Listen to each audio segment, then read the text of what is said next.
The Rare Disease Diversity Coalition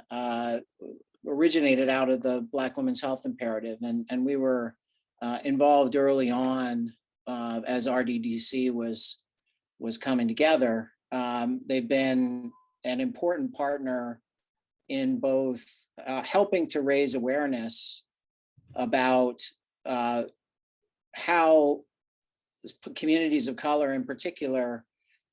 may be disproportionately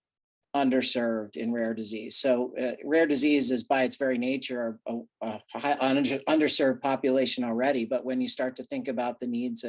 in particular communities,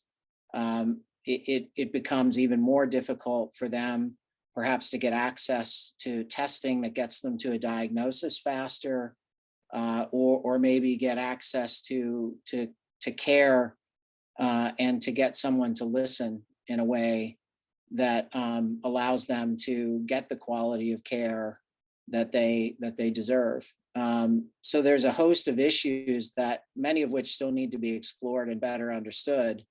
but also importantly need to be acted upon. And so RDDC is partnering with us on a health equity summit that we have coming up in November.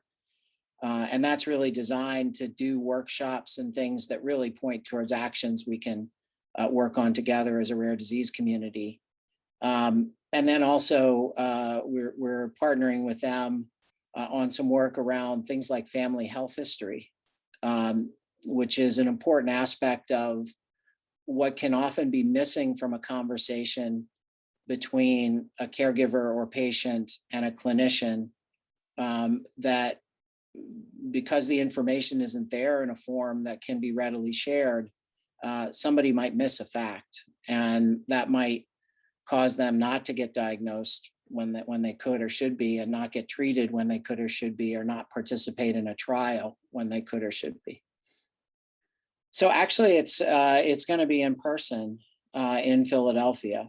barring some major further disruption. But that's our plan. And the goal was really for this first summit to keep it smaller, but to bring in representatives with backgrounds from advocacy, both patient advocacy, but also in the diversity field, and clinicians, researchers, industry, to have a conversation about where there are gaps, where there are obvious gaps and known gaps, and where we believe there are gaps, and there may be more research that's needed to really understand what those are and identify solutions,